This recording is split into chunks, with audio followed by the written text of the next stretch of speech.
This tree is going to look great here. Did you call 811 to protect your underground utilities? I can't wait to see these roses come up. Dig, dig, dig! Wait, we forgot to call 811. Before you dig, make sure you can. Call 811 to know what's below. It's up to all of us to protect the ones we love. Transervice has been a leader in the transportation and fleet maintenance industry for over 50 years. If you're a professional driver or technician looking for opportunities to be the best and work with the best, then we want you working at Transervice. Our current workforce includes over 1,000 drivers and technicians, managing over 24,000 pieces of equipment in over 120 regional and local facilities across North America and Puerto Rico, and we're getting larger all the time. Our corporate philosophy of trust, respect, and honesty has led to employees that have spent their entire career with Transervice. As with our employees, we have many customer relationships exceeding 20 years. You'll have the opportunity to learn and grow professionally in an environment that values and rewards excellence, with a variety of perks such as education support, recognition awards, career advancement opportunities, and more. A great work-life balance, a company built on values, recognition, and rewards for excellence. While our competitors offer jobs, Transervice offers you a career, not just a job. Contact us today.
Watching iRacing on the Ghostfire Media Network.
Well, good evening, ladies and gentlemen. Welcome to another edition of the Sim500 Transervice 500. Sim500 Transervice race here at Michigan International Speedway on the Ghostfire Media Network. Myself, Randy Pepper, alongside Nick Adams, who is in the Beltway, taking everything under control, and I'm just here chilling, trying to get back into the groove of things. Hello, everybody! How about you, Nick? Happy Wednesday. It's my favorite day of the week. I get to come out here for 2 hours, talk to Randy Pepper about nonsense and stuff that doesn't matter, and just have fun. So I can't complain. Yeah, stuff that does matter. We got some good racing going on tonight here in Michigan. Oh, hey, 500 guys. Randy, I'm gonna say it. I'm gonna say it. Okay, look at the top 10. It's all Chevys, except for there's 10 drivers in the top 10 in practice. 7 of them are Chevrolets. True. Very true. I know people, like, they don't understand why I push so hard on the fact that the Chevy is the most aerodynamic truck on the track. But when we get to tracks like this, it just shows. I mean, Talladega last week, it showed. Like, the Chevys dominated when they were up near the front. It was hard for other trucks to get past them. It showed at Daytona the Chevys dominated. The very aerodynamic tracks, the Chevrolets have a massive advantage at. And they do, especially in a pack. Mm-hmm. That's it's not necessarily when they qualify by themselves, but when you get in that pack, they definitely have the air to their advantage.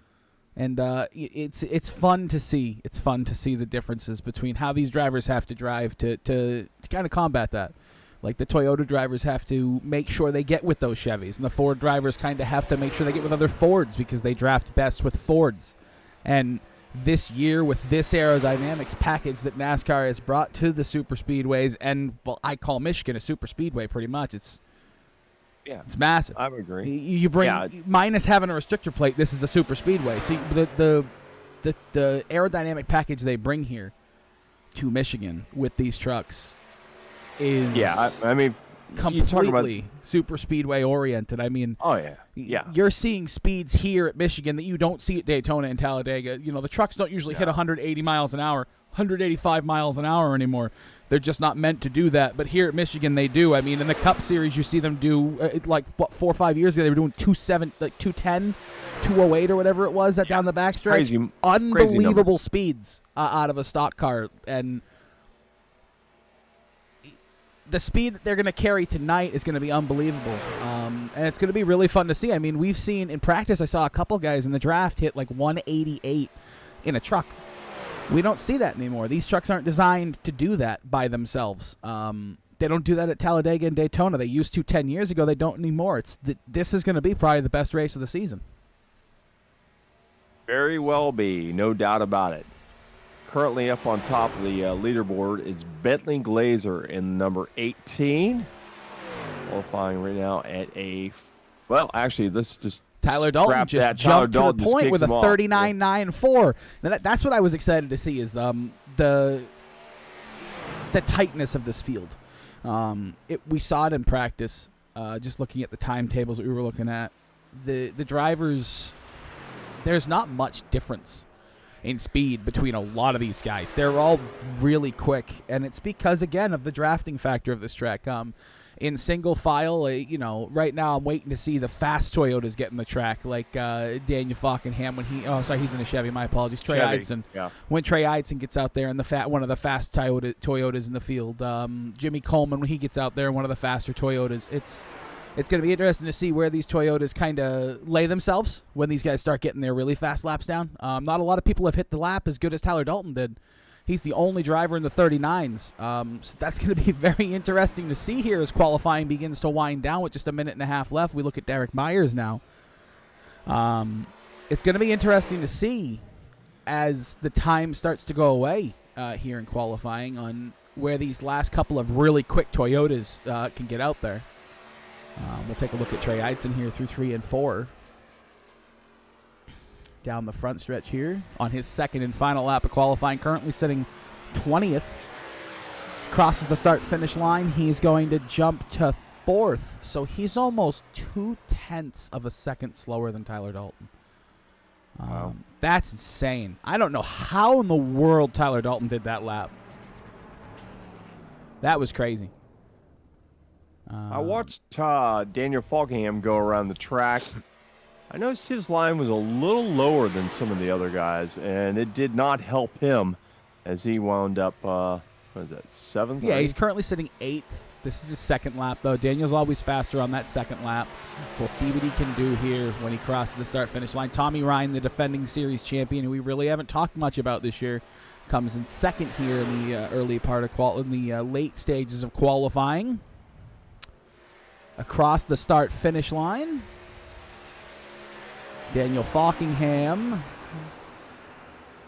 will stay 9th. Wow. Will stay 9th. So what I kind of expected is what we saw. It's pretty much Chevy domination here at the front of the pack in qualifying. The top 3 spots go to Chevrolet, then there's a Ford and a Toyota, then there's another Chevy, and then it's a Toyota in 7th, and he's the final Toyota until 11th position.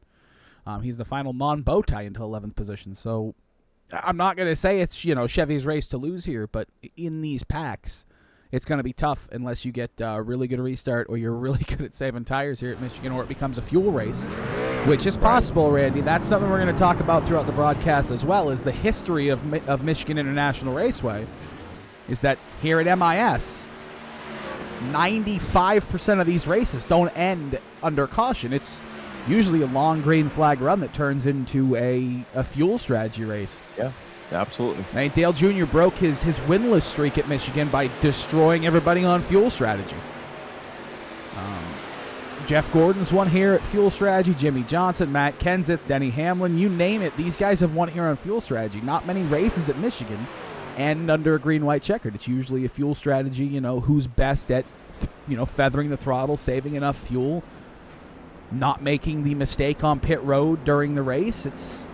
It's all about being the best at everything at Michigan. You can't just be good at one thing. You can't be good at restarts. You can't be good at a short run. You really got to be good at saving your truck or your car over the entirety of the run.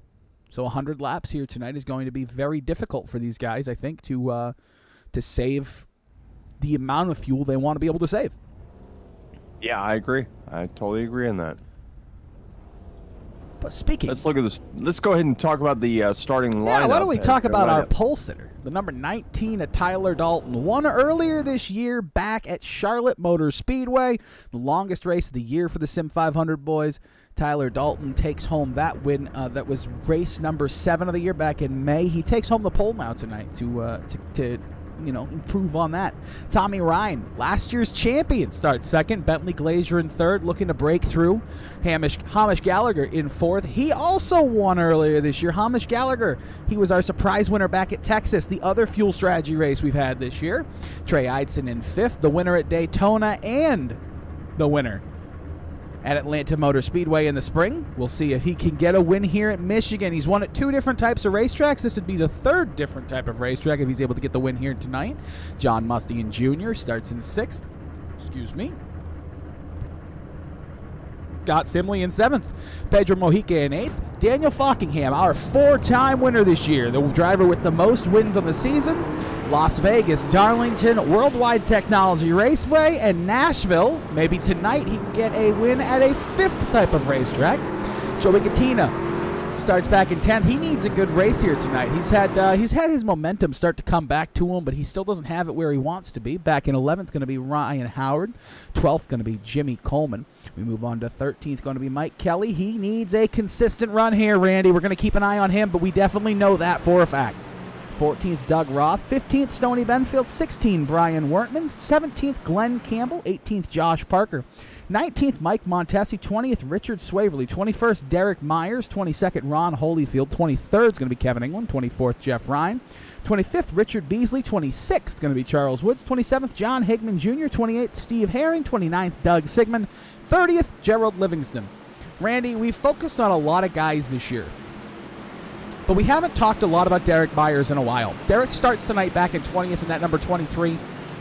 Me and you, I think, we've talked about him a lot early in the season. We haven't talked about him recently here. Derek needs one of those good races tonight.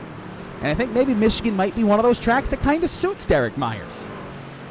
Well, this is one of those tracks. Anytime you're relying on the air and the restrictor plate, or not restrictor plate, but the just drafting, it's really anybody's race to win. It very much so is. And this could be that race. Tyler Dalton's going to lead them down to the green flag, and we are going to be racing here at Michigan International Raceway. Here come the boys of the Sim500 Transervice Truck Series down the past the start-finish line into turn 1. Here they come off the turn, down to the back straightaway.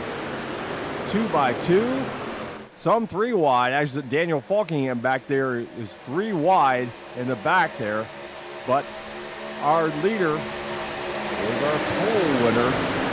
Is up there running away from the field right now, or trying to run away from the field as we're looking at them make their way off the turn number 4. It's already a hornet's nest. It's already a hornet's nest in the middle of the pack with 3 wide. Yep. Trey Eidson. You got John Mustian Jr., Scott Simley, Daniel Falkenham already in that little battle. You got Ryan Howard right there as well. There was 3-4 wide here on the first lap of the race. Down into turn 1, you see these guys scatter across the racetrack, trying to make as many moves as they can get done here early on happen. And down the backstretch, they're starting to single file out the top 5. But that battle in the middle of the pack continues to be a barn burner.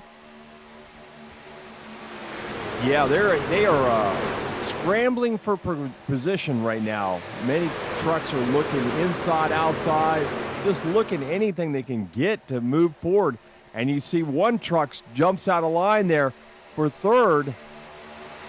That is it's the number 00 of John Mustian Jr. down to the inside. I'm not used to seeing that. No, I'm not used to seeing that either. The number 00 down there to the inside. He's going to complete that pass on Bentley Glacier. John Mustian Jr. in the first 3 laps of this race from 6th to 3rd. We'll keep an eye on that. Daniel Falkenham from 9th to 6th. Look at this down the backstretch. They're 3-4 wide in the middle of the pack. Trey Eidson has fallen back quickly here, all the way back to 13th now. He's struggling here early on, all the way down to the bottom of the yellow line. He's just trying to survive. Look at these guys around him. They're going around him like he's standing still, Randy. That inside groove line is not working at all. He's down the very bottom of the track. He's down all the way to 15th. Wow. Crazy. He's going to be back to 17th here through 1 and 2. Trey Eidson, a man who we thought might be one of those guys who'd be able to win here tonight, struggling very early on, falling back big time. There's going to be moving in front of him. The 23, Derek Myers, all the way down under the white line.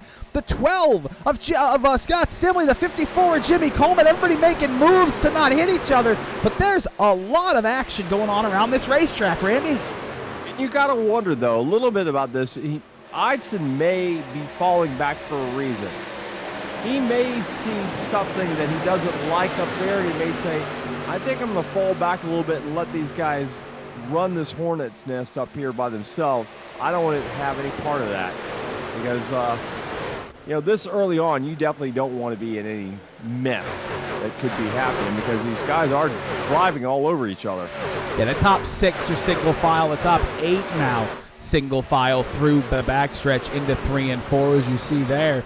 But once you get back to about 10th, 11th position, we'll show you right here around Derek Myers. This is where the Hornets' Nest begins here at the Michigan International Raceway. You see Scott Simley going to be challenging his teammate here very soon. Mike Kelly for that 12th position. Scott's going to have to get very defensive here. Joey Gattina right in front of him, the black and gold and silver Transervice machine. There's one other Transervice truck here in the field. Glenn Campbell's in all black tonight. Which is unusual. Maybe he's doesn't like being the rhinestone cowboy. He wants to be the black. Hey, anything's possible, right? Yeah, absolutely. He wants to be the man in black tonight. As you see, Mikey Keller trying to make his way around his teammate, Simley, but he's going to have to follow in tow. And we got a battle right there for 10th position. Josh Parker and Derek Myers beginning to battle up there.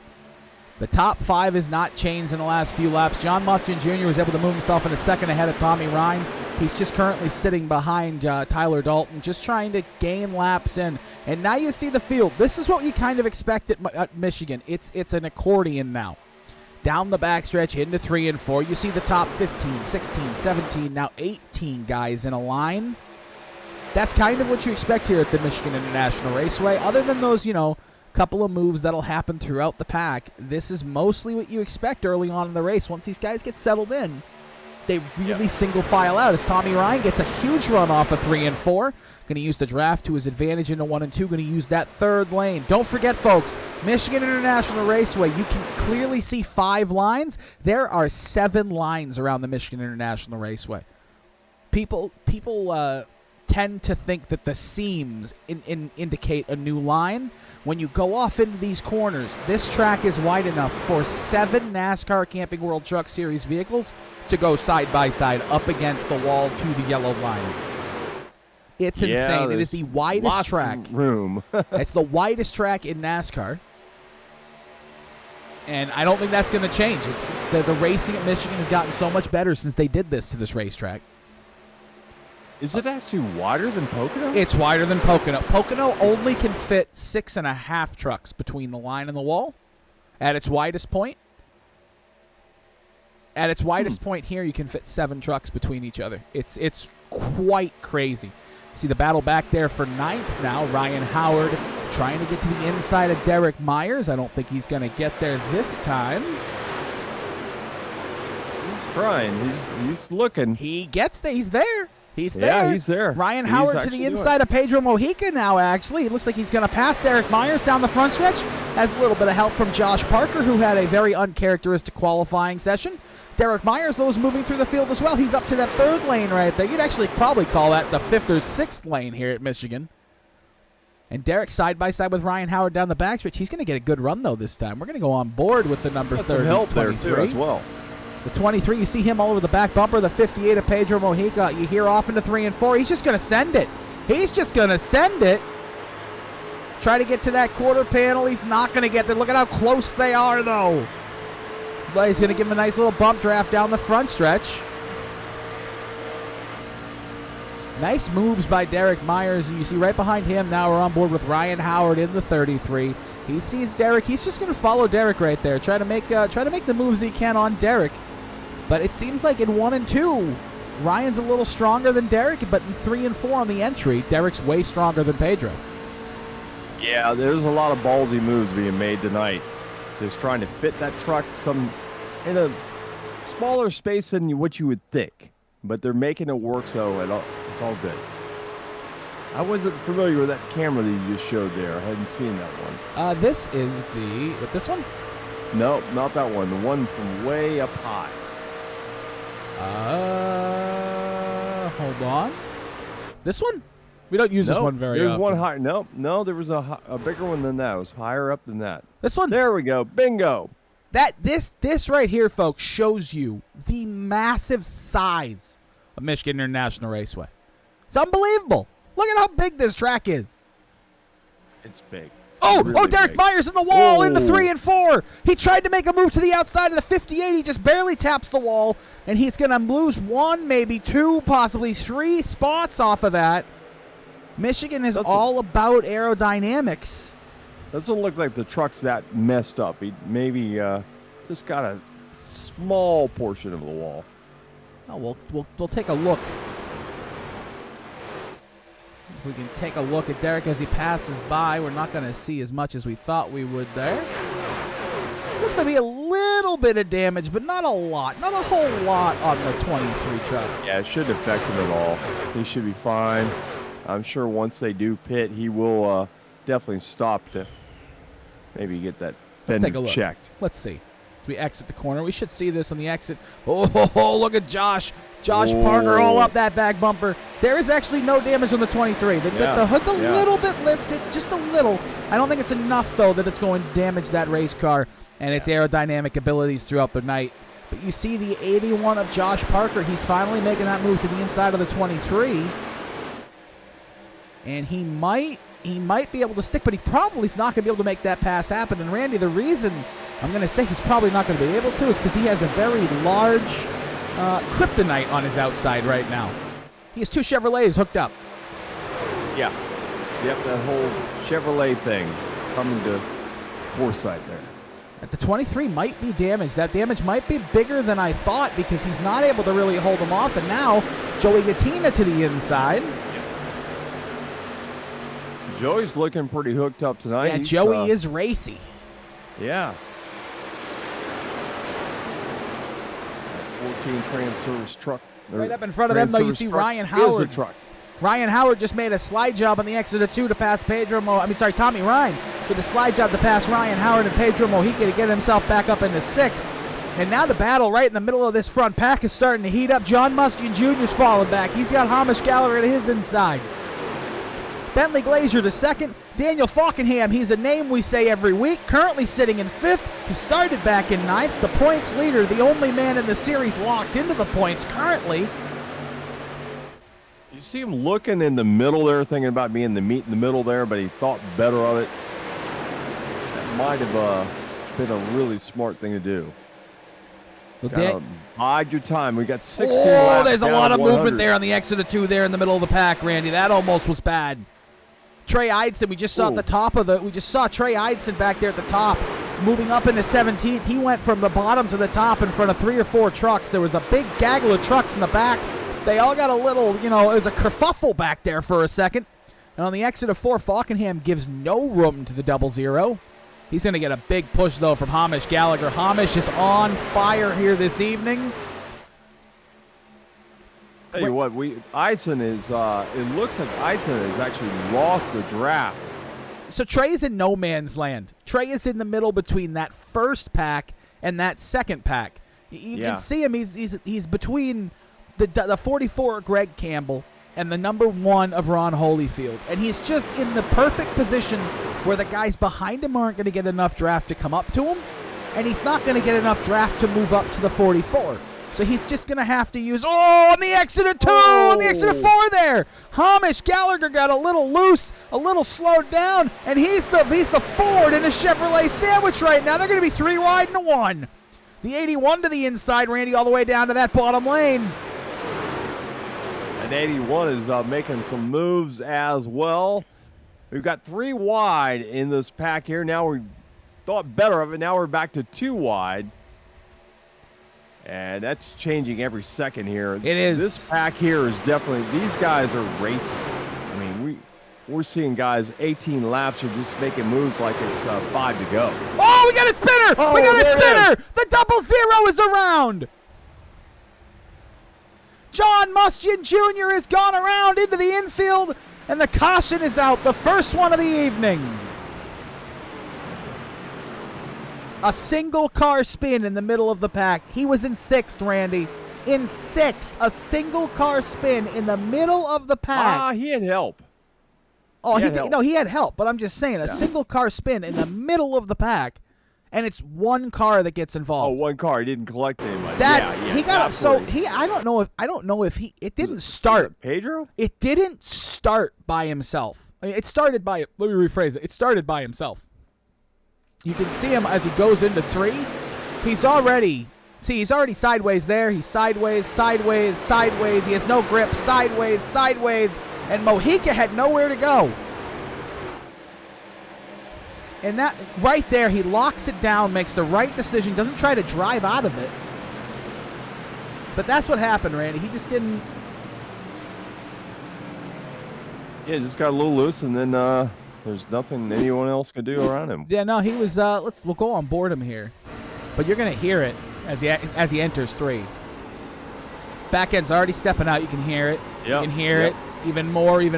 He almost has it saved, and there's nowhere for Pedro Mojica to go. Now here is where it could have got dangerous. If he had tried to drive out of that, he went right up in front of that second pack, and it would have been a massive incident. Yeah, that was superb driving. It was good decision-making, superb driving, Yeah, all absolutely. of the above by the 00 of John Mustian, who I expect to see back up near the front as the evening goes along. Unfortunate for him to get spun out. But, it happens to everybody. He slides through his pit stall there. Mike Kelly gets out. He's going to be your leader. The 2 truck. He took 2 tires, the 2 and the 12. 2 tires there for the teammates there. Let's not talk about Mike Kelly, because Mike Kelly, time we talk about him, bad luck happens to him. So he's out front. He is. He's very much so out front. Nothing about his history in the past that we've seen him is just the 2 truck is out front. The Kodiak number 2 is out front. So speaking of Mike Kelly, Have to talk about him because he's on the bubble. 18 drivers get into the playoffs this year. Sorry, 16 drivers. I apologize. I do this every week. I say the same thing every week. Well, no, because the thing says the top 18. I don't know if it's 16 or 18. I'm going to go with 16 because that's what it says on the page here. But I think it might be 18. I will get confirmation on that. But we'll go with 18 for now. He's right on the bubble, though. So if it's 16th, he's in 16th right now. 10 points ahead of the driver right behind him. If it's 18th, he's only got 23 points between him and... 13 points between him and not being in the chase. So Mike Kelly needs a good run. Mike has not had the best season this year. Mike has had an unfortunate set of circumstances happen to him. We go back to the beginning of the season. At Daytona, he finished 4th. He started off really, really well. He finished 4th, 5th, Which we expected, really. 6th. The first 4 races of the year went great for Mike Kelly. And then he crashed out at Darlington, went to finish 29th. Yeah. Crashed out on lap 1 at Kansas, finished 33rd. Crashed out again at Nashville, finished 33rd. It's just been, it's not, and a lot of the incidences. So you hear a lot about guys making trouble for themselves. That's not the issue for Mike Kelly this year. He has not made trouble for himself. No. He has been involved in everybody else's trouble. Yep. And that is what has cost him so many points. Because when you talk about the guys that are at the front of the pack, I mean, Bentley Glazier currently sits in 2nd. He hasn't won a race, but he's been consistent as hell all season. He hasn't gotten involved in anybody else's junk. Joey Gattina, he's finally getting himself some momentum, but he's gotten involved in everybody else's junk this year. Glenn Campbell's gotten involved with a lot of junk from other people. It's just the unfortunate, not a lot of guys make their own problems here in Sim 500. They get involved in other people's. All right, pace truck is pulling off here as we're getting ready to go back to green flag racing with Kelly on the inside, Sibley, his teammate, on the outside. Row 2, I believe it is, looks like the Daniel Falkingham and Bentley Glazer right there behind him. Here we go. Green flag is out there already 3 wide up towards the front of the pack as they head down towards turn number 1. It is the number 2 all by himself, Kelly, out there just kind of breathing right now, but he sees that number 39 right behind him, the 39 of Falkingham. Looks to the inside. They're going to be side by side down the back straightaway. Way to the bottom of the track goes Daniel Falkingham. Now he'll drift back up and he'll slam the door right in front of Kelly. Daniel Falkingham will assume the position as they come off of turn number 4 to the back to the stripe. It's going to be Daniel Falkingham, it looks like, although Bentley 4 wide, Glazer, 5 wide in the middle of the pack there behind him. 5, 6 wide behind him in the middle of the pack. These guys are going crazy back here. You might think the race is with 5 to go here at Michigan. But, Randy, we just saw what Mike Kelly and his teammate Scott Simley, 2 tires was not the way to go. No. 2 tires was not the way to go. It's good. Oh, big wreck behind him. 4, 5 cars involved. The 00, I think, might have got it. The 23 is involved. Derek Myers, the 32, the 60. We got big 68. problems in the back there. I think Charles Woods might have been involved in that. Brian Wortman has some damage. Where in the world? What happened? Richard Slaverly, some big damage. Charles Woods, the U.S. Postal Service machine. Massive damage on that machine. Let's take a look and see if we can see what happened. Yeah, the mail's going to be delayed today. So it all started right here in the middle of the pack. They were 3 wide on the exit, and they all just ran out of room. Out of room. Yep. It just, well, and that's a shame for Derek Myers. That is a shame for Derek Myers. We're going to go on board with Derek here. Just he got put up into the wall and it turned him left, and there's a lot more trucks involved in this than I thought. This is further back. 6. It looks like at least 6. Let's take a look at Mike Montesi. You see it all happen in front of him. 1, 2, 3, 4, 5. There's trucks up there as well that aren't pictured in getting damage that definitely got involved in this. I believe Jeff Ryan was put into this. Jeff Ryan was right in the middle. He has damage on the left and right of his truck. Gerald Livingston has damage on the right side of his truck. Let's, John Mustian Jr. got put into a bad spot back here. Let's see if he got through it without any damage. You see 4 or 5 trucks in front of him getting involved in it. John just drives right through it. He got lucky. Yeah.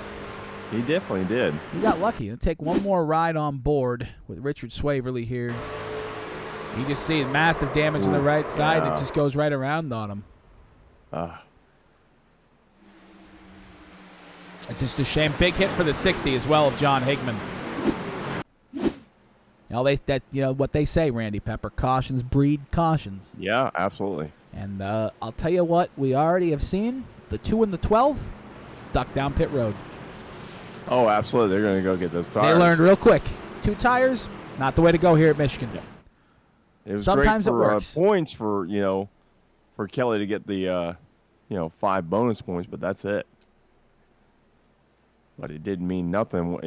Those 5 points don't matter if you're running 22nd. I know he went backwards really quickly. Before that caution came out, he was already back to 12th. So very lucky for him. The caution came out. Unlucky for others, but very lucky for him. Yeah, absolutely. But Randy Pepper, we're going to take our first commercial break here in the Ghost Fire Media Network tonight. The Michigan International Raceway, 25 laps in, quarter of the distance down, 2 cautions in. Daniel Falkenham started back in 9th. He is your leader. Bentley Glazier in 2nd. Tyler Dalton 3rd. Pedro Mojica 4th. And Hamish Gallagher in 5th. We'll be right back here after a message from our sponsors.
Here we go, back here at Michigan International Speedway. Sim500 Transervice Truck Series. As the pace truck is pulling off, Daniel Falkingham will bring him to the green flag. Bentley Glazer on his outside, Dalton behind him, Mojica to his outside. They are 2 by 2. Here we go, waiting for that caution to go away, and green flag comes out. Here we go. On the gas, they go side by side down into turn number 1. Falkingham will get a good jump by 1 car length or 1 truck length over second place behind him. Dalton reel him in, try to get a little stiff on the back end of that truck and try to suck in there. And it looks like Bentley Glazer's doing the same thing. So they're nose to tail. Although here comes Dalton looking inside. They're going to be side by side down into the turn number 3. Dalton gets a good slingshot off the turn, but Falkingham's not going away. They're going to come off the turn. Who will go back to the line to lead this lap? They're still side by side down across this line. We're going to see Tyler Dalton by an inch. My Lord, Randy Pepper, what a restart. Tyler Dalton, though, wants to go back to the point. He's clearly the strongest truck out there tonight. He's been up front most of the evening. Falkenham got a good jump on that last restart, but he wasn't able to do it this time. Tyler Dalton was able to time it. They're learning Daniel Falkingham this year. Earlier in the season, Falkenham had a consistent advantage on restarts when he would go. But they are learning his tendencies, Randy, and that's going to affect his ability to drive away from these guys on restarts. And Tyler Dalton, well, he's showing he's gotten a lot better at 2 things, Randy. Chasing and saving tires. Yeah, that has been his Achilles heel. Saving them tires, and right now he's dived to the inside of Falkingham. Oh, is it gonna be? Can I say it? Slide Oh, job! he pulls Slide right up in front of job! him. Holy smoly! Holy smoly, there it is. I love Michigan. I love this racetrack. Hey, I tell you what, we're finding out one thing. The slingshot move is the way to go. And if that's what an early indication of what we're going to see on the last lap, this is going to be a fun race at the end here. As Dalton now is 2 car lengths or 2 truck lengths over Falkingham. That's another half a car length back to Glazer, and then a half a car or truck length back to Mojica and Howard and a host of others all behind them, just trying to hang on to the leaders as they make their way around the track. Will anyone lose the draft shortly? Who knows? We don't know. Look at Joey Katina. You know what I'm seeing right now, Randy Pepper? Look at all those bow ties on the left side of the screen. You know, you are correct, my friend. The top 10, 8 of them Chevrolets. Bow tie, bow tie, bow tie, bow tie.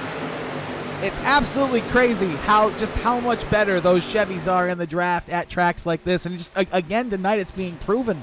The Fords and the Toyotas, they're having so much trouble being able to get up and past these drivers if they don't have 4 or 5 of them in a row. And it's so impressive.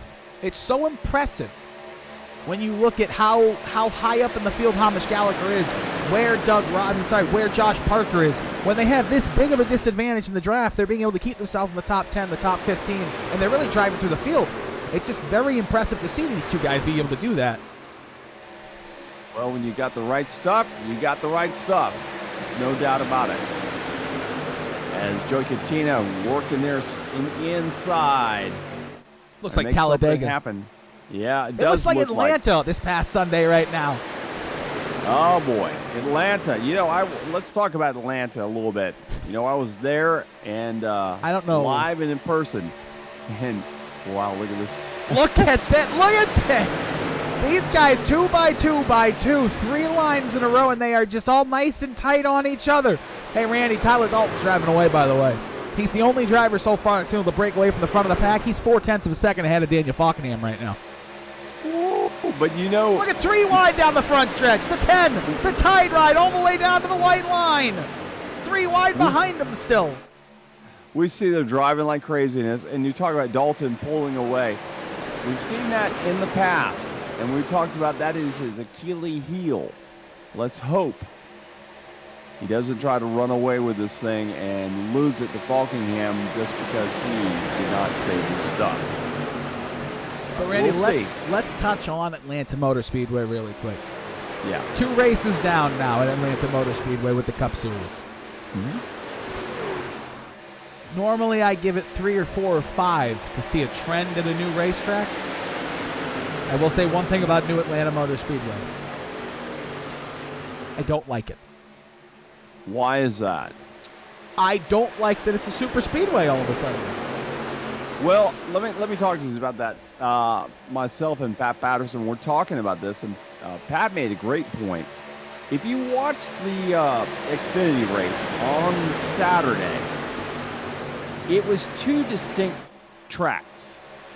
It was a 1.5 miles, but it also was a super speedway. So we saw packs. I know you didn't see it on TV. You would see these packs where they would be bunched all up, but then you'd see several cars just running by themselves, you know, not able to pass, not able to do anything. The draft didn't matter, which would be kind of reminiscent of the typical 1.5 miles. And what he was saying is that the summer race, we're going to see the cars run differently because the track is not sticky like in the winter months. So we're probably going to start seeing 2 distinct races at Atlanta Motor Speedway. The summer race and the spring race. The spring race will be sticky, Daytona, whatever, Talladega. And then this race that we just saw this past week will have moments of it that it will look like that. But if you look through the whole field, it's not that way for the whole field. So, well, I will say one thing. Chase Elliott, he really likes that track. He really liked that track, and he really wanted to win at that track. I feel really bad for Ross Chastain because that dude, I don't know. Denny Hamlin talks a lot of trash about a lot of people. But Ross Chastain is the last person Denny Hamlin should be talking trash about. Oh, yeah, absolutely. Actually, he should go take some pointers from Ross Chastain. Because Ross Chastain doesn't get himself penalized every week. Yeah, absolutely. Yeah, and we talked about it. Yeah, Denny Hamlin has more penalties than anybody this season. Now it's 29. It was 29. Now it's 29. Yeah, it was 28. Yep. Yes. I don't understand it. I don't know how he wants to win a championship like that. And I'm also not one to tell somebody how to run his business, but he's not making a lot of friends as an owner in the NASCAR world right now. Well, I'll tell you what. Making an announcement that you've poached a driver for 2024 now. How is Tyler Reddick supposed to go into RCR and go, this is what we want to do next year and win a championship when the entire team already knows? Doesn't matter what they do next year. They could be the best team in the world. They could win 25 races next year, and he's not coming back. Yeah. How is anybody going to get behind you if they know a year and a half in advance that you're not coming back next year? Richard Childress can say whatever he wants, that we're gonna continue to fight and go for a championship with the number 8. This is what we want. But me and you both know that's just a PR statement, because that's not true at all. And it's a shame because Reddick is a great driver. It is, but they're not going to put any effort or any extra money into that 8 car. They're going to focus on the 3. Oh, yeah. Well, that's always He's not like common knowledge. People were saying, oh, no, they're going to treat him like they did Jeff Gordon at HMS's last year. There's a huge difference between Tyler Reddick in the 8 for RCR, who's been there for like 3 years, and Jeff Gordon, who spent 23 years with Rick Hendrick and won 4 championships and almost went out as a 5-time champion in his last race. There's a huge difference between that. The only reason they continued to put money into the 24 when he decided to retire at the end of the year was because it's Jeff freaking Gordon. It's the only reason. There's no other reason they put money into that car. Now, I loved Casey Kane in the 5, right? But if Casey Kane would have come out in the middle of the year and said, I'm retiring at the end of the year, do you think they're going to put as many resources into the 5 car then as they did the 24? Not a chance. Casey Kane would have went out and retired finishing 20th every week because they would have put more money into Junior's car. They would have put more money into Johnson's car. Jeff Gordon is a one-off situation. People thinking they're going to give Tyler Reddick any sort of money. In that 8 car next year, they're going to put a lot of effort into winning with that car? No. They're going to put a lot of effort into finding somebody to come in 2024 that they can put a lot of effort in behind, and they're going to try to go win a championship in the 8 in 2024 so they can tell Tyler Reddick he's a dumbass. That's what's going to happen. Yeah, and that's a shame because that kid's he's a good driver. He really is.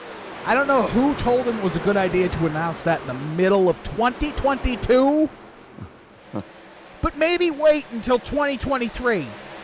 Sometimes people say stuff and they give you advice, and sometimes you shouldn't listen to their advice. Well, I'm sorry. If I got a job offer to start in 2024, do you know what I'm not telling my current employer? That I'm leaving in a year and a half. Yeah. I'm going to tell them 3 weeks to a month before the new job starts that I'm leaving. Yeah, exactly. Hey, speaking of like the Atlanta race, I got to give some sim racers some information what the NASCAR garage was talking about in the garages about the new update to Atlanta on iRacing. I was talking to Anthony Alfredo and Justin Allgaier. We were sitting there, and naturally I go up to Justin and I say, "Hey man, have you been on iRacing and drove the new Atlanta?" And Justin goes, "Yeah man, it's pretty good." But Anthony, what do you think? Anthony goes, "Man, it drives just like Atlanta." So when NASCAR drivers are telling me that the iRacing sim drives just like the real thing, That's a good thing for iRacing. Let me tell you that. So we got some good stuff happening on iRacing. So if the NASCAR guys are behind it and they feel that it's a good product, we got a good future. Oh, I mean, that's what tells you right there. Like, COVID, whilst it's a terrible thing, did a lot of good for the video game simulation industry. And what I mean by that, right?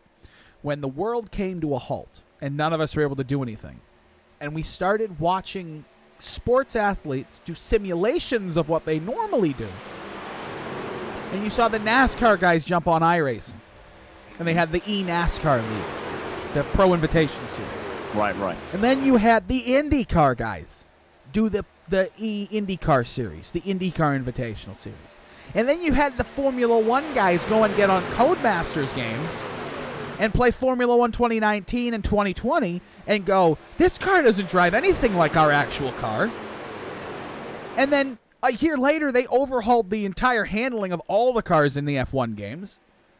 iRacing overhauled the entire handling of their cars and the way the tracks worked. Daniel Falkenham and Bentley Glazier now going to take a move at Tyler Dalton. We'll continue this conversation here in a second, but there's a battle for the lead. Tyler Dalton, Randy, he's done what he usually does. I think those tires are dead. Yep. 15, 20. Oh, Falkenham! Falkenham almost went left. He comes back up right. Now Bentley Glazier's going to go left and right. They are scattering down the front stretch. 46 laps into this thing, and now they're getting dicey. Don't forget about halfway points, Randy. Oh, that's true. They're battling for those halfway points. They want that. They want to be the leader at halfway. They really do. They want those points. And look back there. Joey Gattina, he moves out on Josh Parker. He's going to go from seventh, trying to go for seventh here. And Joey Gattina slides up the track there into three. He's going to move the 81 up the track a little bit. He's going to grab the draft from the Chevy in front of him. And the 14 might just blow right on past the 81 down the front stretch. As long as he doesn't do a chase into Randy LaJoy, not Randy, Corey LaJoy, excuse me. We're all right. We don't want to see anybody do that. You see Tyler Dalton trying to hold on to that front position just for a couple more laps to get those extra points. Falkingham, I'm sure, is going to try that last lap. I'm going to say he's going to try to slingshot. Well, he's got to try the move again, right? Yeah. Right now is the perfect opportunity for him to learn for later in the race. That's what this right now is all about for these guys. If you're not in the lead, right now this is all about learning. If you're Bentley Glazier, you're going to try to use that learning ability to say, I got to do this to get past the leader on the last lap. You see Falkenham's going to move to the inside this time in a 1. He's going to get to the quarter panel. They're even off in a 1 and 2. Dalton on the third line. Falkenham on the second line. It's going to be a slide job. Will Dalton slide back to the inside? He's not going to be able to because he wasn't fully clear. Pushed up the track on the exit of 2, and he's going to get passed by Daniel Falkenham. And here goes Bentley Glazier. Glazier moves to the inside. Glazier's got a good run there. Will he get to the inside and get around Dalton and then be able to try to maybe catch up to Falkenham to make the slide job on him? Oh, and again, they weren't clear of Dalton. They tried to move up. And Glazier almost put Dalton in the wall there. Dalton has a... Dalton definitely, right now, is at a disadvantage on the track. Yeah, those tires... He's definitely struggling after 29 laps. Yep. He's got to catch up there to Falkingham if he wants to make that pass.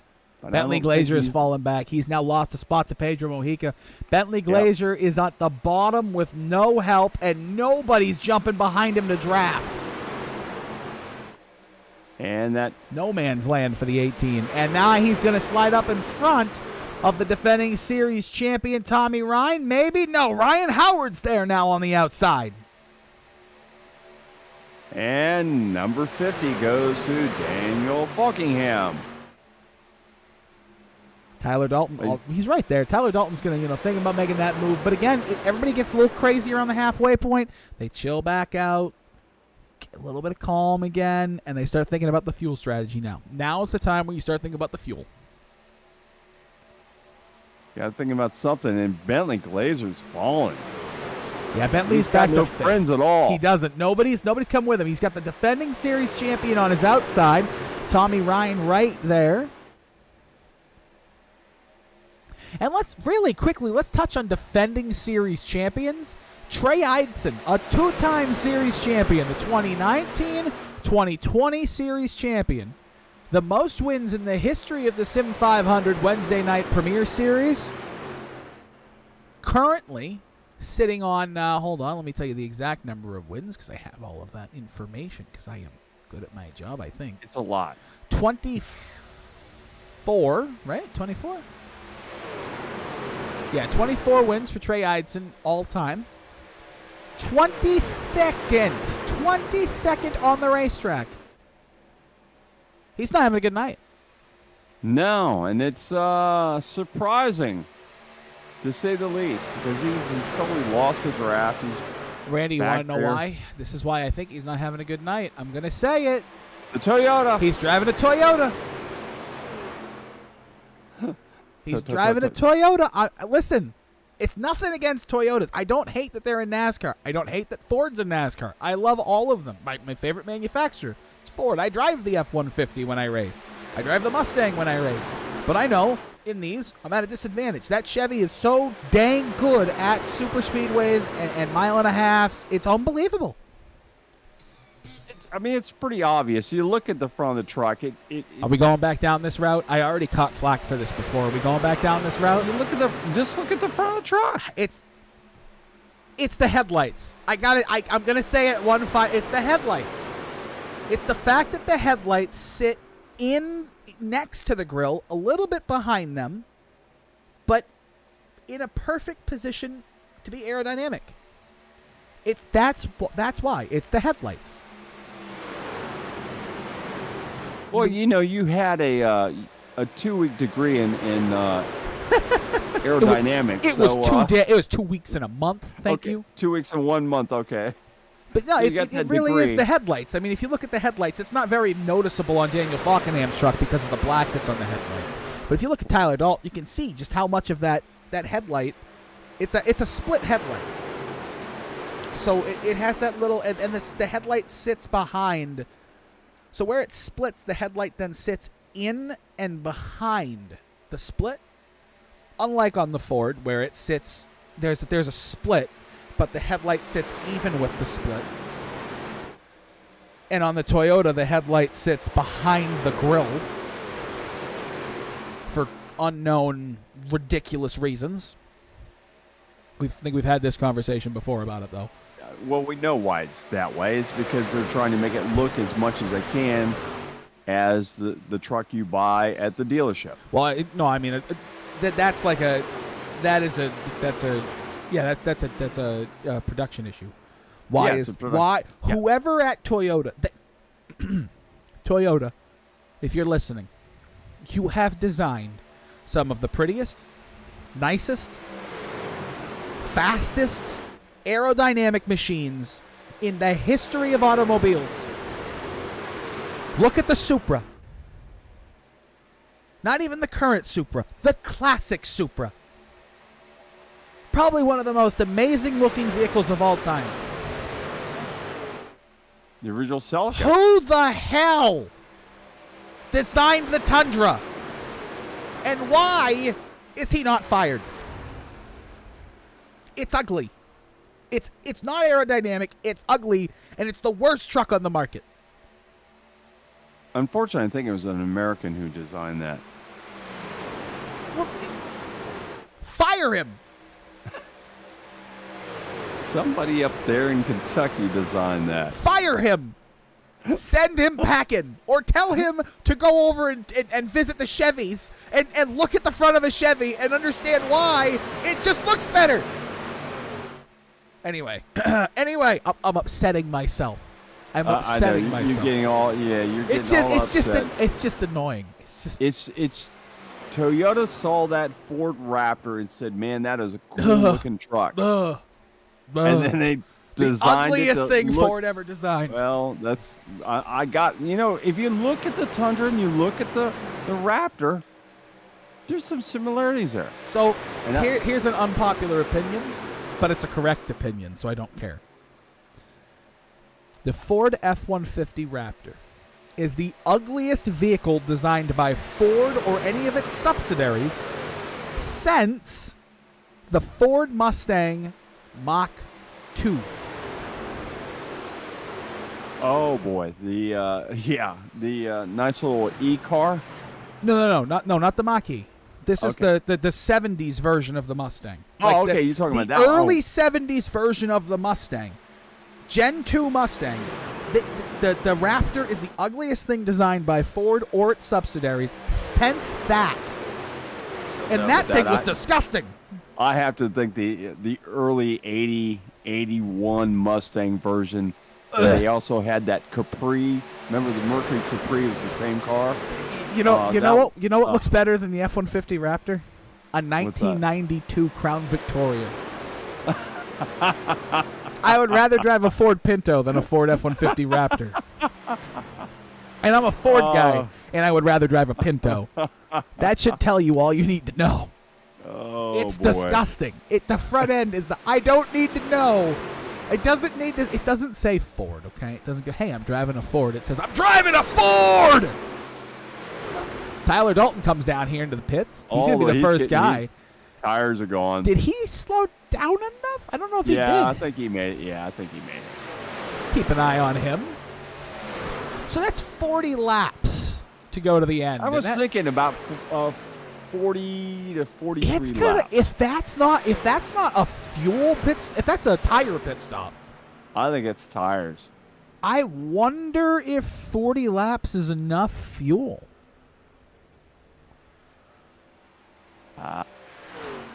Well, yeah. Well, let's see how much longer these guys stay out. So this will be 41 for Falkenham, and the damn entire field comes in. Falkenham locks him up. He locks him up big time. I don't know if he got slowed down enough. Bentley Glazier was going a little fast there, too. We'll have to keep an eye on it.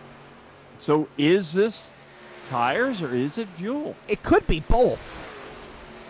It's definitely tires. Obviously, you're getting tires. Well, we but know I don't that, know if but- tires was the main concern of pitting I'm here. thinking this is fuel. So we got We have 39 to go. Yeah, 39. But we have 39 laps to go. We pitted around lap 20. So Falkenham pitted on lap 19. Okay. So I don't know. If it's fuel, it's going to be tight.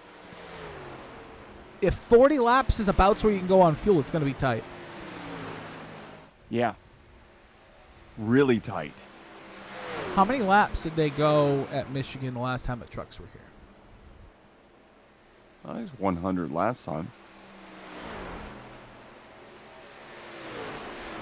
I can't remember. Well, actually, the last time somebody did run out on the last lap. I remember that. I don't remember who it was, but there was people running out of gas.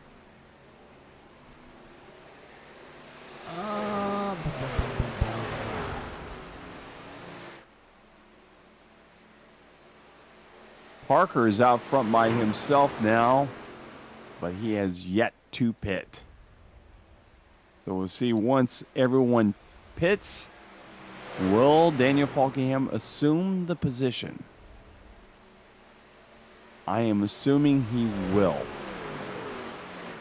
Unless somebody gets an insanely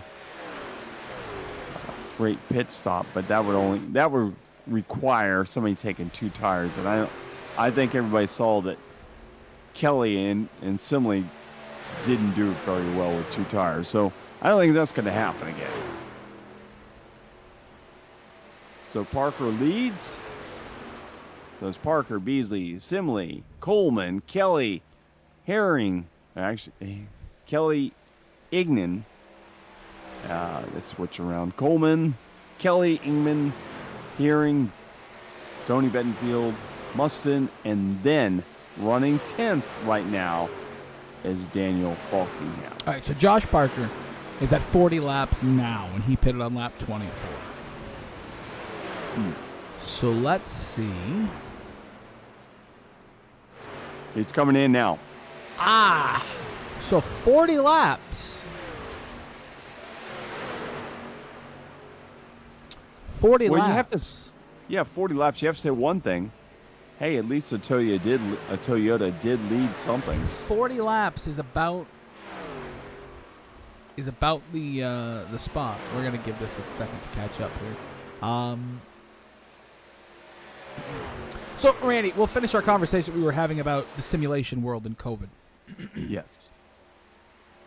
So, the world comes to a halt. Just a quick synopsis of where we were. The world comes to a halt.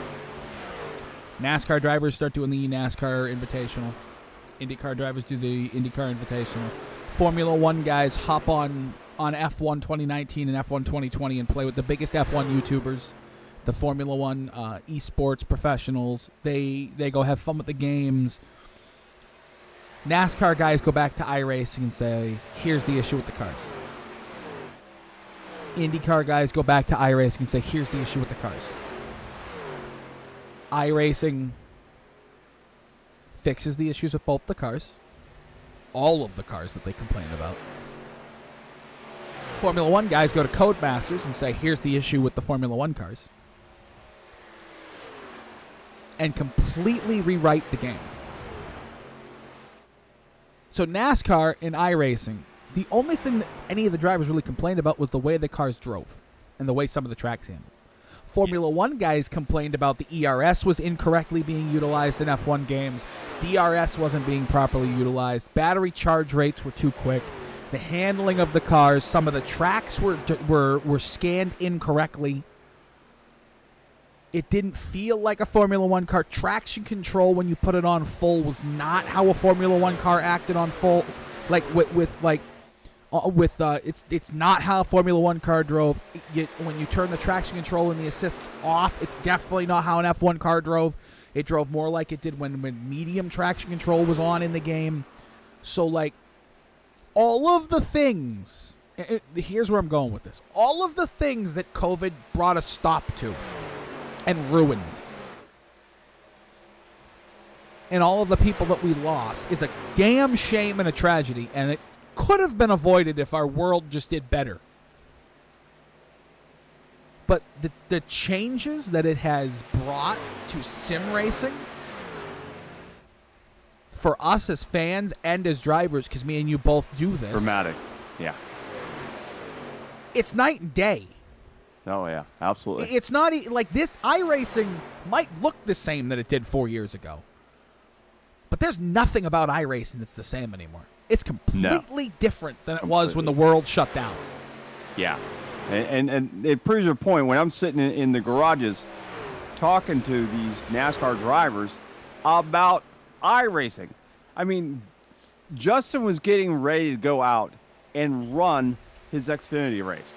What are we sitting in the garages doing? Talking about iRacing. Yeah, this is how the car handled in iRacing. This is how it's going to handle when I get on the track. It's the way it handled in iRacing. 5 years ago, like, these guys just used iRacing to learn the track's layout. Mm-hmm. Now they use it because track time and testing time has been so much more limited because of COVID and budgetary restraints and the lack of sponsorship and racetracks shutting down and having to open more to the public to get more money in to keep them running. You don't have nearly as many tire tests or team track days as you used to. Like, back in the 90s and the early 2000s, you'd go on a Monday or two. Like, a Monday they'd have day off, and then on Tuesday and Wednesday they'd hop in a hauler. They'd go across the country. They'd go to a track they're going to in 4 weeks with the car they're going to run. They'd do 300 laps over those 2 days. They'd go home for a day, get on a plane, and go to the race for the weekend. Yeah, that was their life. All about that. And that was their life for 9 months a year. Now they've saved so much money just by going to the track the day before the race. Now what they do is they go to the racetrack on a Friday. They do practice and qualifying and all that stuff on Saturday. Then they do the race on Sunday. They go home. Most teams have Monday, Tuesday off for the drivers now. So the drivers get more time with their families. Then they go in on Wednesday. They debrief about the weekend. They do sim time. They do track testing time on the sim. They practice their setup they're going to put in on the car for the weekend. Like, the world of iRacing has changed the world of NASCAR. Oh, yeah, absolutely. And it's made it, so teams like Trackhouse can be competitive and winning races. Like, we understood the new car was going to bring new teams to the front, but did anybody expect Trackhouse? Did anybody expect Ross Chastain to be a possible championship contender? Like We did, actually. A legitimate. He's a Yeah, great actually, driver. I didn't expect Ross. no. Well, they put a lot of money into it, but I personally, Okay, like, nothing against let's talk about Ross and nothing against Trackhouse. But when you thought of like who's going to come into this new era and dominate, it's the same thing people thought in F1. There was like Mercedes and Red Bull and Ferrari. In NASCAR, it was Hendrick, Gibbs, and maybe Roush if they get their crap together with Brad Keselowski. That's not what's happened at all. Let's talk about this. It's just you brought up Chevrolet. Trackhouse. You talked about Trackhouse. I got to bring it up. So Trackhouse basically is still Ganassi. Okay, there's very few people that left that organization after, from the Ganassi organization. Those people, what did they specialize in? Road racing. Yeah, they but if you think specialize about in those cars. Those guys understand how the Indy car works. The NASCAR cars now, the new car that is out now, is very similar to a lot of the things that are run in Indy. I'll be quite honest, though. Huh? I'll be quite honest. Okay. If Chip Ganassi didn't sell the team, it probably wouldn't be where it is now. Ross Chastain probably wouldn't be winning races. I'm not so sure about it. No, I They think had this has a Kyle lot to do. freaking Larson. Yeah. They had the best driver, not the best driver. I'm not going to say he's the best driver in the history of NASCAR because he's not. He's only been in HMS for 2 years. He's done things that I never thought were possible in his career. But they had probably the most raw, talented driver on the track for 6 years at Chip Ganassi Racing. And he never made the Final Four. It's a different car. This car dictates I think it's a different to that. I think it's a different mindset at Trackhouse that helps as well. Oh, car on the wall, may car on the help, wall. yeah. Is that Ron Holyfield? No, that's a lapper. That's a 74. Lapper 74. The 74 of Brian Wertman in the wall behind caution. the top 10. No caution. 25 to go here at Michigan. We're going to continue to chit-chat here. There's not a lot of action going on around the track. If we get some action, folks, we'll show it to you. We always do. But this is why you come here. You come here to listen to me and Randy Pepper jibber-jab about nothing. Jibber jabber about NASCAR and all of the other good things. But to be and if quite there's honest something with you, going on with these guys, we'll definitely talk about I it. think it's a different mindset at Trackhouse. Like from the top it is, down. definitely. From Yeah, the Justin- top down. Because Justin Chip, Marks is Chip Ganassi is let's the epitome of greatness. Okay, that's what Chip Ganassi is in the world of motorsports. If you had to put like a Mount Rushmore of owners of NASCAR, IndyCar, Formula One teams, right at the top of that list is Rick Hendrick, Yes. Chip Ganassi, Roush. Jack Roush, and Richard Childress. Those are the four. Those are the four. Yeah. Those are the four. I mean, As we speak now. yeah, right now, at this point in history, in 20 years, Jeff Gordon could be on that list because he's going to own Hendrick. And he could change Hendrick to be champion 17 times in the next 20 years. Who knows? But right now, as it stands, at this moment in history, in 2022, that's the Mount Rushmore of North American stock car racing. The four greatest owners in the history of NASCAR, without a doubt. You could even say IndyCar, because Chip Moore was Ganassi also very good too, though. We have to think about Bud Moore. Hadn't been good in a while, but back. You could put him on there. I would swap him and Jack Roush, to be honest. Jack Roush was good for about 5-6 years. 5-6 years, Jack Roush had one of the most dominant teams in NASCAR. When you think about who was on that team in the mid-2000s and the fact that they didn't win more championships, The Wood Brothers, there's that another is good one. absolutely unbelievable. When you think about the talent that was sitting inside of Jack Roush when they had 5 cars, I'm about to name 5 Hall of Famers Oh, yeah. that drove for Jack Roush at the same time in the mid-2000s. Mark Martin, Carl Edwards, Greg Biffle, Matt Kenseth, and Kurt Busch at the same time drove for Jack Roush, and they didn't win a championship. No, Kurt Busch did. No, I'm saying it like in the mid-2000s, not the early 2000s. okay. In All the right. early 2000s, Matt Kenseth, Kurt Busch both won titles. Yeah. But the second it got harder, that dominant 5 couldn't win a title. No. Could barely win races. That's what takes me and says maybe Jack Roush isn't on that list. Because you can look at it in the mid-2000s. Yes, he had Jimmy Johnson. Yes, he had Jeff Gordon. But who else did Rick Hendrick have? A young Kyle Busch who couldn't control his temper. Had to get rid of him. Casey Mears, who he took a shot on, won 1 or 2 races for him. Had to get rid of him. Casey Kane, who probably 60% of the time he was at Hendrick Motorsports was a freaking failure. Like it was a failure to bring him in. He was great. He had an old Mark Martin, who almost won a championship at almost 60 years old. Yeah, I was going to say, wait a minute. Like, and then you look at the other side. You look at the Chip Ganassi, Rusty Wallace, Kurt Busch, Brad Keselowski. All I'm doing is naming champions.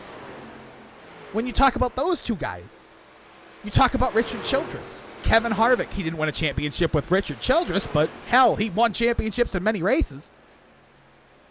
Yeah. Did we not say Joe Gibbs? We didn't say anything with Joe Gibbs. And Joe Gibbs that's on that list. That's an oversight.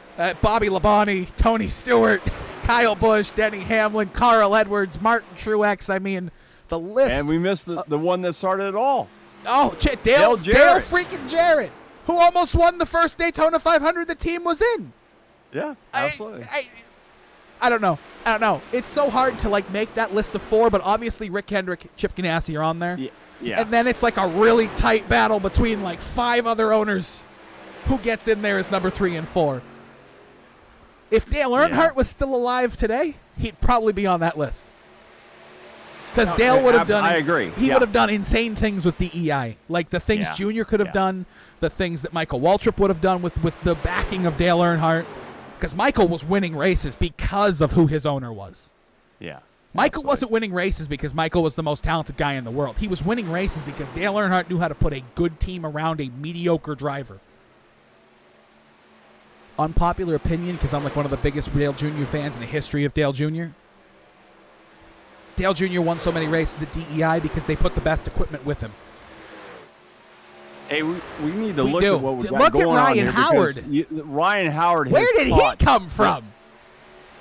He got a sniff, and he's taking advantage of that sniff, and he's right behind Daniel This is Falkenham. interesting. If he's smart, he'll stay there. Save the tires, kid. Save the tires. Stay behind Falkenham for these next 15 laps or so, and then let it go. Do you think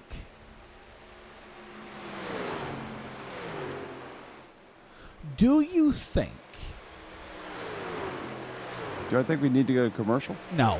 Oh, they're pitting! They're pitting!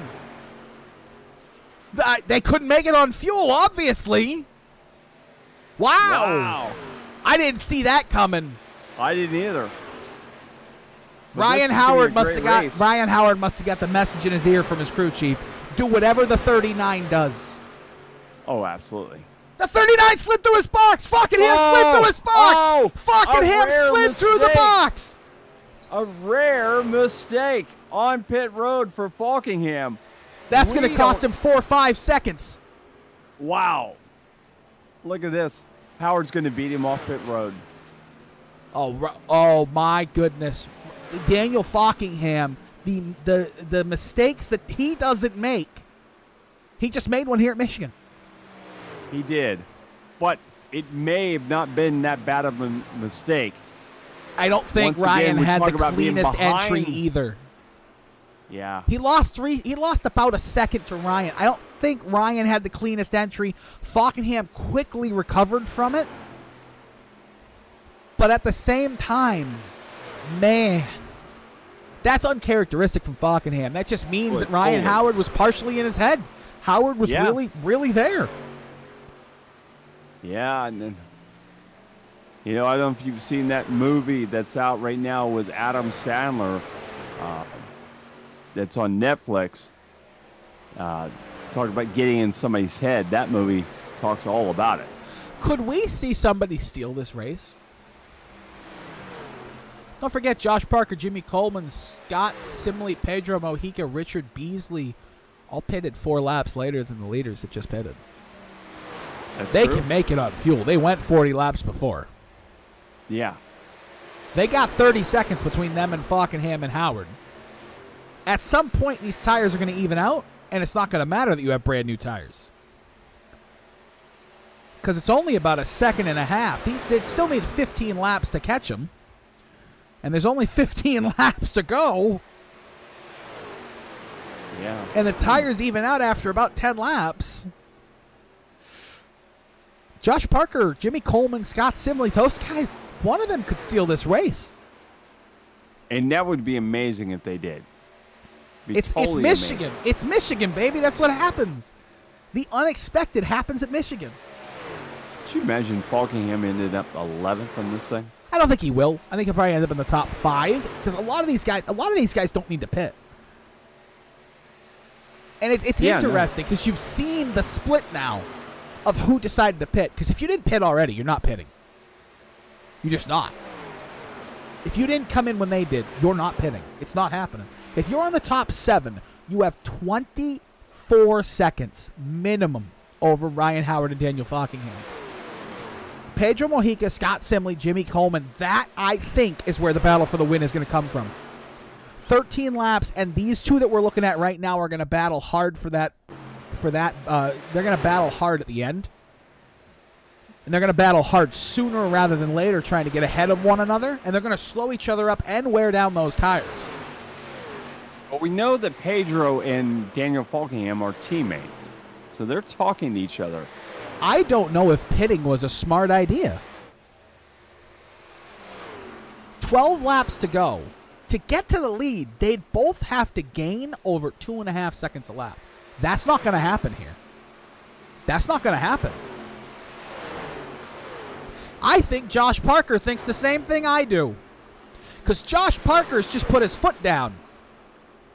And Josh Parker is coming. He was 3 seconds behind the leader a minute ago. Crow tonight? Listen, I have said multiple times, Michigan is not a track that's usually based on who's the best driver. It's the best strategy. You don't have to have the best truck to win at Michigan. A Chevrolet in a pack race where it's all about, when the cautions fall perfectly, where you just pit, you don't have to worry about it, a Chevrolet would dominate this. We saw that. The first 8 trucks were Chevys all night.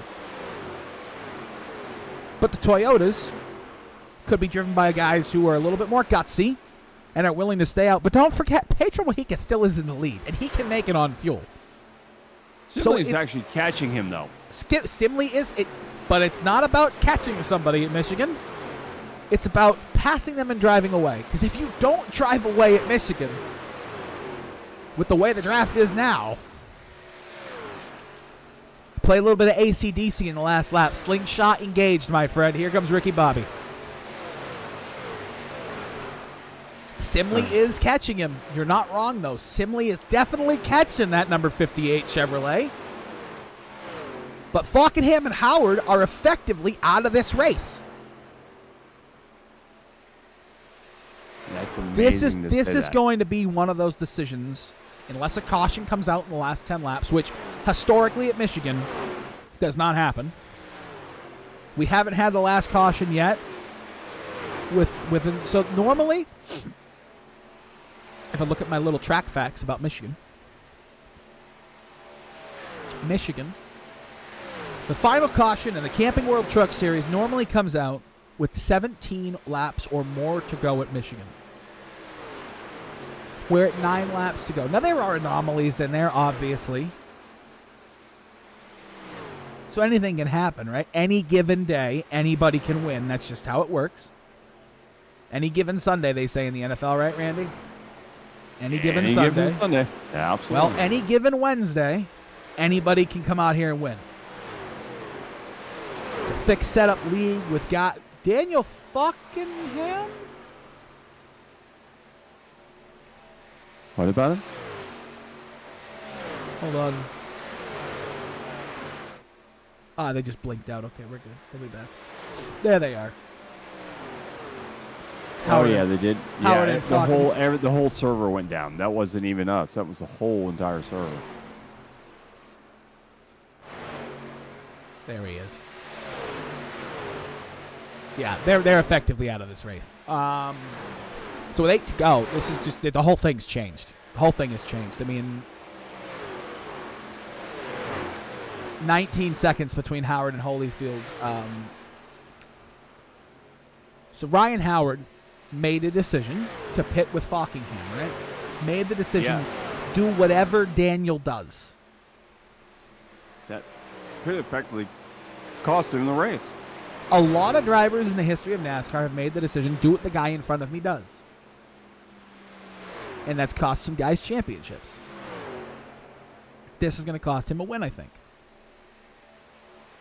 But I am not going to take Josh Parker or Jimmy Coleman or Richard Beasley at this moment in time and say that the race is over for them yet. Because when Mojica and Simley start to battle, which is coming, because it's now 0.2 of a second, it's going to slow them down. It's not going to slow them down far enough to bring Ryan Howard into it, but the top 7 could be battling for the win in the next 6 laps. I hope so. I hope we get to see that.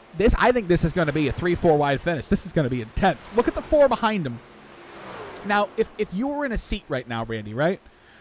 You're Josh Parker. You're Jimmy Coleman. You're Richard Beasley. You see that lap car in front of you. Normally, your instant mindset is get around him, get away from him. No, not here. Here at Michigan, you see 3 other trucks in front of you. You line up. You take that draft, and you go catch those leaders. You have 5 laps. Yep. Work together to get there, and then it's everybody for themselves. And that's exactly what Mojica is doing. He sees that truck in front of him, and he's just running the exact same line, just trying to get any kind of suck up he can just to try to get away from Simley. Simley having a great race. There's no doubt about it. What happened to his teammate, Mike Kelly? How did they get separated? Mike Kelly is back in 15th. Yeah, 15th. Mike Kelly has had a rough evening. Again. But Simley's having a tremendous Scott Simley needs this. I mean, Pedro Mojica needs this. Jimmy Coleman desperately needed this. Richard Beasley needed it for his self-confidence, I think, because he's had a rough couple of weeks here in that number 10 Tide ride. Mojica's been consistent every week for the last 4 weeks. Mojica's been the guy who I've been sitting here saying he's going to be the breakout winner at some point.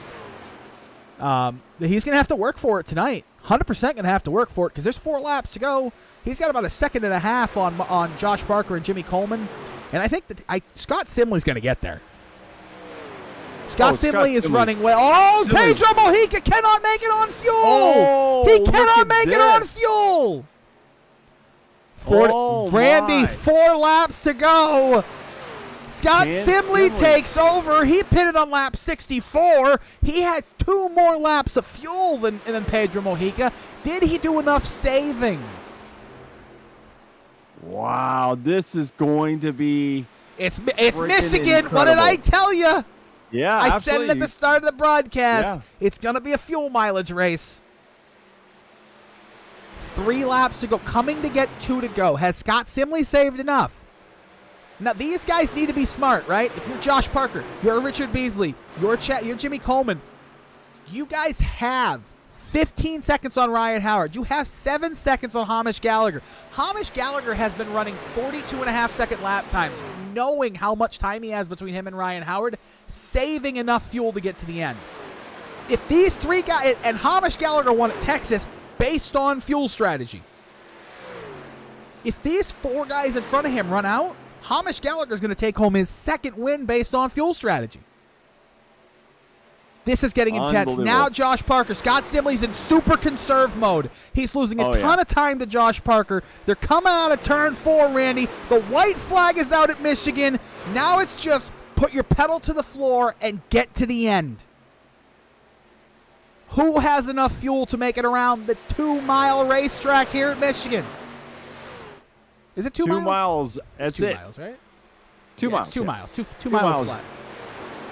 You 2 gotta miles. admit- You just need gotta a half. think the You need a Assembly's half just gallon. going, please, please, please, do not sputter. Do not sputter. Josh Parker's Can coming. Assembly make it? Josh Parker is gaining. I don't He's know if coming. Skimley's out of fuel. We're going to go on board with Scott Simley here through 3 and 4. And listen, real close. He's still under power. At Michigan International Speedway, Scott Simley's going to come on a turn 4. He saved enough fuel. He's going to bring it home for the number 12. Scott Simley's your winner in the Transervice Truck Series. Good job. Awesome. That top 5, way different than I thought. There's a big battle coming to the end here. Ryan Howard over Falkenham to the start-finish line. Who's going to get 6th? It's going to be Falkenham by 3/1000ths of a second. We have to look at the white flag lap really quick because there was a lot of movement between these two guys on the final lap of the race.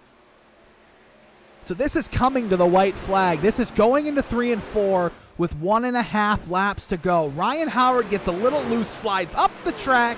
Daniel Falkenham takes advantage of that, Randy. He got that little bit of slingshot move going on there, and he just barely lost it. And then across the start-finish line to get the white flag, and then this is the final lap here, folks. Ryan Howard takes the 3rd lane on Falkenham into 1 and 2, and they're just pushing it as hard as they can. You see that it's just quarter panel to quarter panel. Millimeters between those cars. They touched just a little bit there.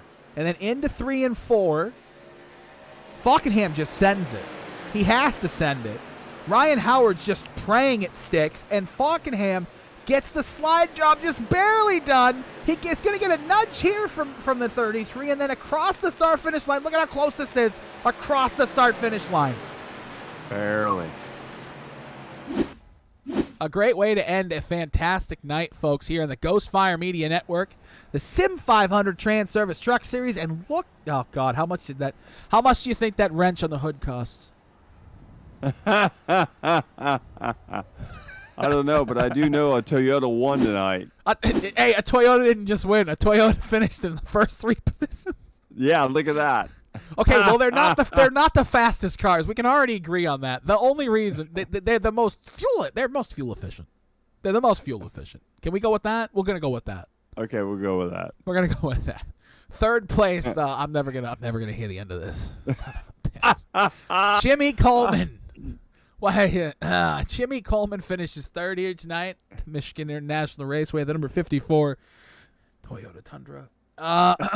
Finishes in 3rd. Beautiful fuel strategy here tonight, Jimmy. How did it feel to get that 3rd place out of the way? Man, it feels pretty good. I ain't had much luck here lately in any of the series, and not been fortunate enough to get to run this one as much. So, man, to be able to come back and get a 3rd, I want to complain, but I hate to because it could have been worse. So. Did you guys have to script it so that the Chevy didn't finish in the top 6 after they were the fastest cars all night? And I was sitting here going the Toyotas and the Fords consistently have a disadvantage against the Chevys in the draft. And then I don't want to give away all the secrets now. No, but. all the Toyotas and Fords. It's crazy. I literally sat here earlier and I was like, the top 8 is all Chevys. It just proves my point about the Chevys being more aerodynamic at drafting tracks. And then the first Chevy finishes 6th. I can't win. That's pretty good. No, I won't give her 6. No, man. I've been between both of them. I don't know. I guess I'm a little. As far as the truck, I like the Tundra a little bit more, but I do run a Chevy in the other ones. So. What makes you like the Tundra? I just like personally. I like the way it looks. As far as the truck, I have an older Tundra. I have an '08 Tundra. The headlights are behind the grill. So, you turn the headlights on and you can't see half the headlight. Well, I'm a Chevy guy too, but the 2500 trucks, I don't like the way the front of them look either. So, Jimmy, a good run tonight, man.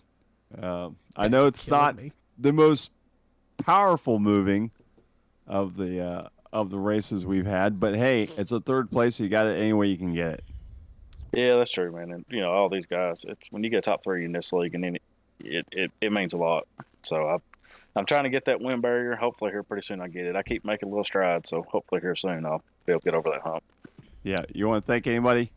Yeah, thank you all for the broadcast. I always like going back and watching them. Even if I don't race, I'll still try to catch them. I think Transervice, all the guys in the league. Overall, pretty good race. So just a big shout out to everybody. Appreciate everybody watching. Well, thank you for running so well tonight, and we'll see you next week. All right, man. Y'all be safe. Thanks, Jimmy. Yeah. All right, we'll move over to our second place finisher, Josh Parker. Let's see if we can get a nice visual of his car here. There we go. Josh Parker in the number 81 Toyota Tundra. I'm just gonna say that really quietly because I'm not giving that one up. Josh, congratulations on a beautiful second place finish tonight in that DoorDash Toyota Tundra. I'm gonna ask you the same question I asked Jimmy a second ago. Did you guys listen to the broadcast all night? Listen to what I said, that the Chevys are faster than the Toyotas in the draft, and that there's more consistency in the Chevys with the draft, and then you guys like set it up so that a Chevy didn't finish higher than 6th?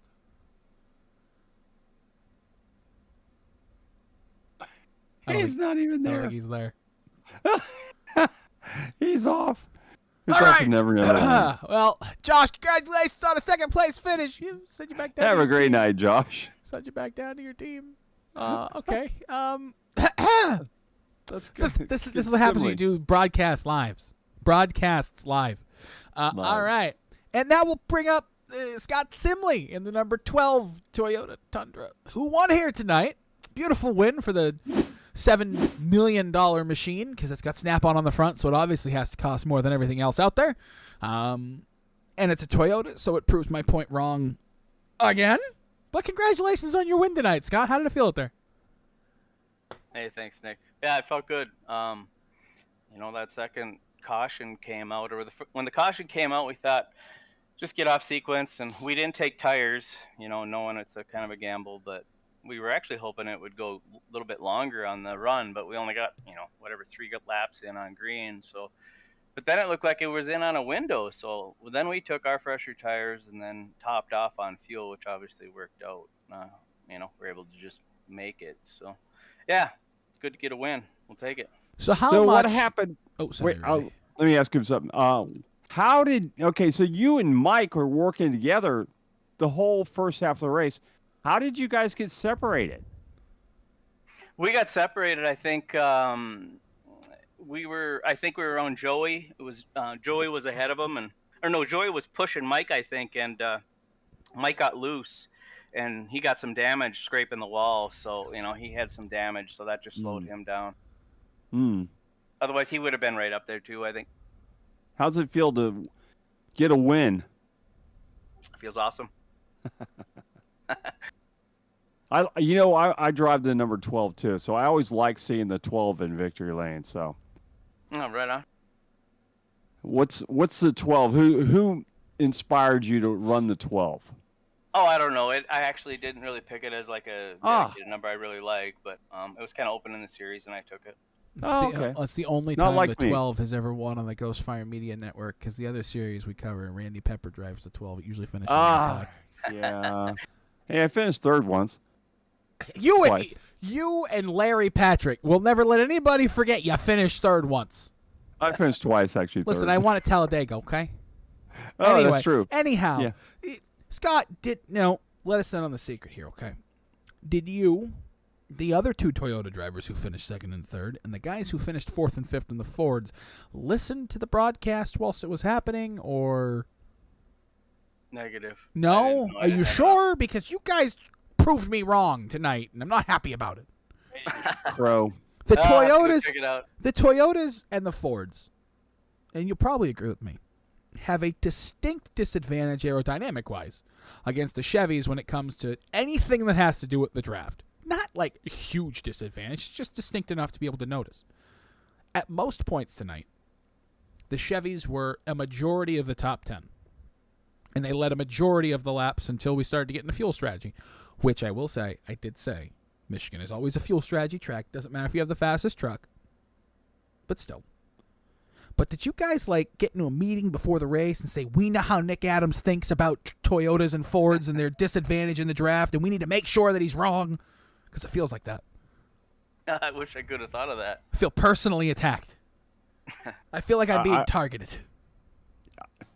That's the way it should be. You attack. Go ahead and attack Nick all you want. And leave me alone. Thanks, Randy. Hey, Scott, man, great job tonight, man. You really surprised a lot of people, I'm sure, tonight. You got anybody to thank? You guys, thanks for broadcasting the race, and got to thank all the admins that put on all this stuff, and Transervice for supporting the series. And yeah, it's a good group of guys. We were for sure, I was thinking at least a top 10 truck, and then field strategy and things going in there and topping out just worked out for us. So a lot of fun. Well, go rub it in all those guys down there below you, and just rub it in their face and say, "Ha! I got to win." Scott, one other question before you go. How much does Snap-on charge you to put that logo on the truck? They won't let me tell. Because I know that they don't pay you to do it, because Snap-on doesn't give anything away for free. So they definitely must charge you like an arm, a leg, and make you buy like 4 toolboxes to put that in the truck, right? It's a Snap-on? I thought it said strap-on. Okay. All right. Okay, Randy's getting crazy. Sorry. All right. Scott, thank you so much. Are bad. Congratulations on your win. Thank you. Have a good night, buddy. You too. I hate not wearing glasses. Randy, you're just something else. I don't know what to say about you. It's called Mr. Entertainment, man. I'm the best guitar player in the whole NASCAR garage. That's the way it is. And I'm not backing down from it. Okay. Well, with that being said, and Randy Pepper's clear bias towards himself, no, it's huge thank you to Sim500 and the Transervice sponsorship that helps us bring this to you every single week. We thank them every single week for letting us come out here and help you with these beautiful races this week here at Michigan. Randy, before we talk about what's coming up, we're in the home stretch now. We don't get a week off until September.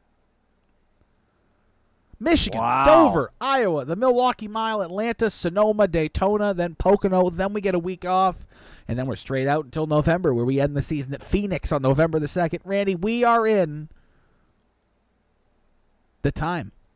We are 6 races away from the start of the chase. The chase starts August 31st. We're less than a month away from the chase. Yeah. I cannot believe how fast this year has gone by and how quickly we have been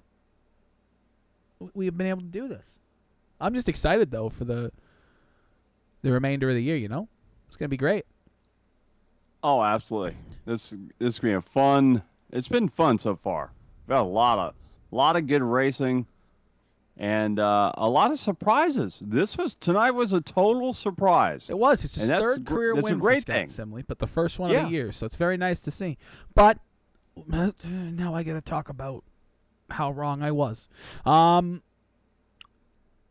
Let's talk about the results, Randy. Scott Simley comes home with the win here tonight. Josh Parker in second. Jimmy Coleman third. Richard Beasley fourth. Hamish Gallagher fifth. Great drive for the drivers in the top 5. Every single one of them needed it and deserved one of those. In sixth, Daniel Falkenham. Seventh, Ryan Howard. Eighth, Tyler Dalton. Ninth, going to be Bentley Glazier. Back in 10th, Tommy Ryan. In 11th, Doug Roth. 12th, Gerald Livingston. 13th, Pedro Mojica. 14th, Joey Gattina. 15th, Steve Herring. 16th, Mike Kelly. 17th, going to be John Mustian Jr. Back in 18th, going to be Stoney Benfield. 19th, Richard Swaverly.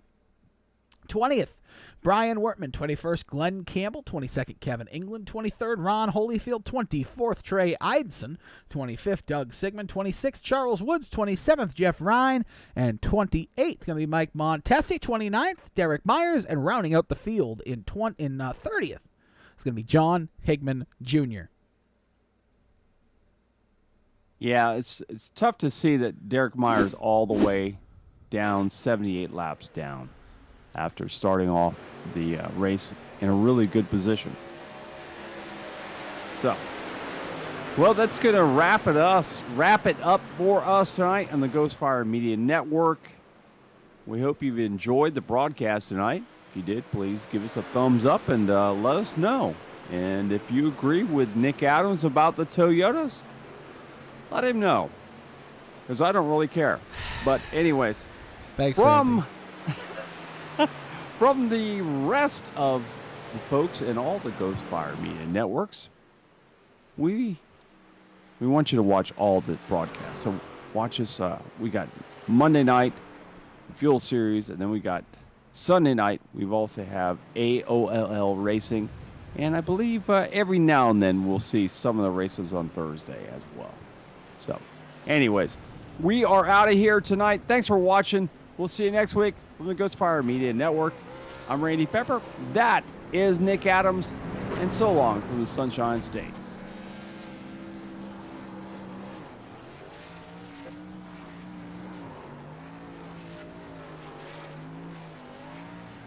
Thank you for watching iRacing on the Ghost Fire Media Network.